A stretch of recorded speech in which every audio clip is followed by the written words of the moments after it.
Three, two, and one. Hey everybody, how's it going? How's hopefully everyone's having a good day. Um, I'm putting on my fake smile because today's really not a good day. Um, just one of those days. Anxiety and stress and depression is kicking in today pretty good. Um, it's pretty hard to deal with. Anyways, so that's what I'm going to talk about today. How do you know if you have anxiety or not? Which is pretty bad, and I hope not too many people have it. But if you notice me looking down a little bit, I wrote down some notes just to help you guys out.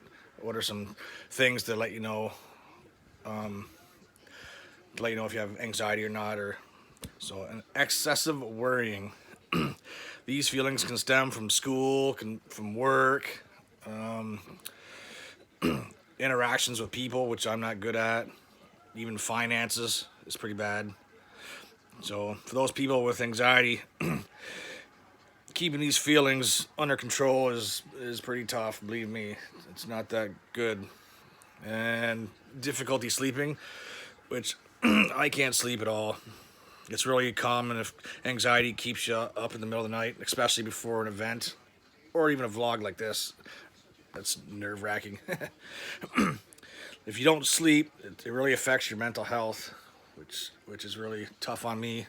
So I recommend you going to a doctor and getting some sort of sleeping aid, which is going to help a lot.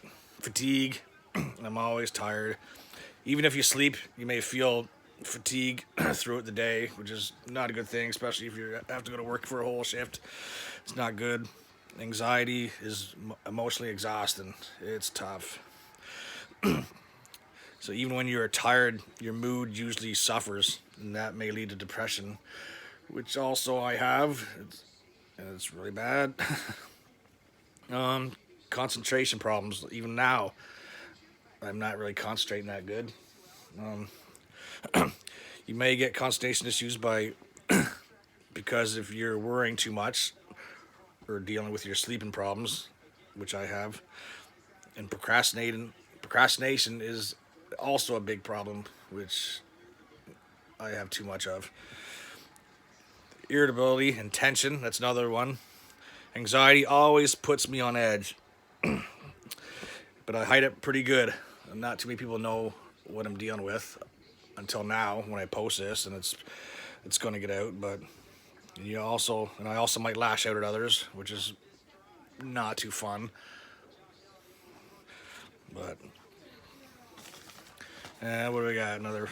Oh, if you have chest pains or shortness of breath, this happens when you feel like you're not getting enough oxygen to your lungs, and you feel like tightness or pain in your chest. I haven't experienced that yet, so I'm pretty lucky with that. That'd be tough. You're an increase in heart rate too. This happens when you usually face a situation that creates stress.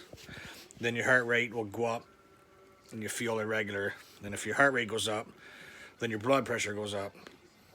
And when your blood pressure goes up, then there's a good chance you might have a panic attack, which I hope you guys don't ever have, because it just feels like your heart's going to blow right out of your chest.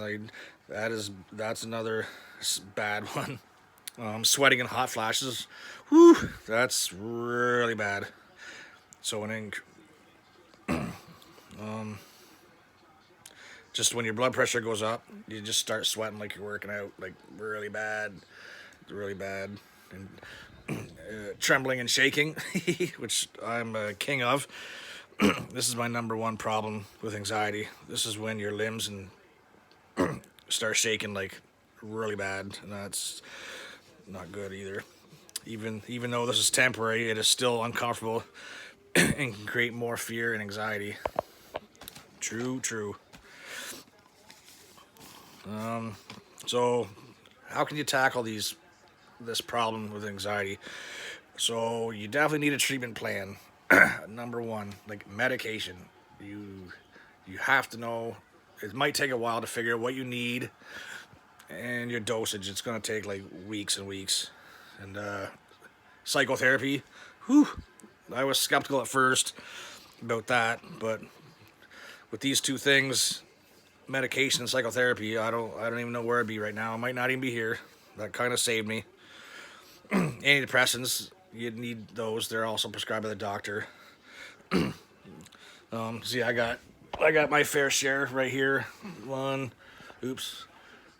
That's I got like, I don't know, 3 or 4 different things. It just sucks. But anyway, therapy, that was very helpful for me because it just digs right down to the core of your problems. And for me, that was a bunch of bad things that just snowballed for me. So an example, like, probably started when my grandparents died. That's when I think I started really triggering for me. And years ago, I lost my vehicle. Then I had to declare bankruptcy. That was like the worst part of my life. Then I declared bankruptcy. Then I lost it. Then my house was gone. Then I had to go through substance abuse, and that was pretty shitty. So then my girlfriend at the time, we lost a set of twins. And that's just like the half of it. I can go on and on, so I'm still paying for it now. I should have went to the doctors 20 years ago. So please don't let it go on. Get help when you soon as you can. So the conclusion of this story, so anxiety and depression affects millions of people. So you're not alone. So get help when you think you got a problem. Definitely get help. So hopefully this little vlog, you've learned a little bit. So maybe you can comment below and let me know. Maybe we can translate on some stuff. So just keep in mind that anxiety doesn't need to be permanent. Just, you will overcome it, believe me. So I'm trying. I'm doing pretty good now, but I'm not there yet. It's gonna take a while, but anyways, that's just my little note for today. So if you please hit that subscribe button and smash that like button also, and comment below if you want. Anyways, take care, guys.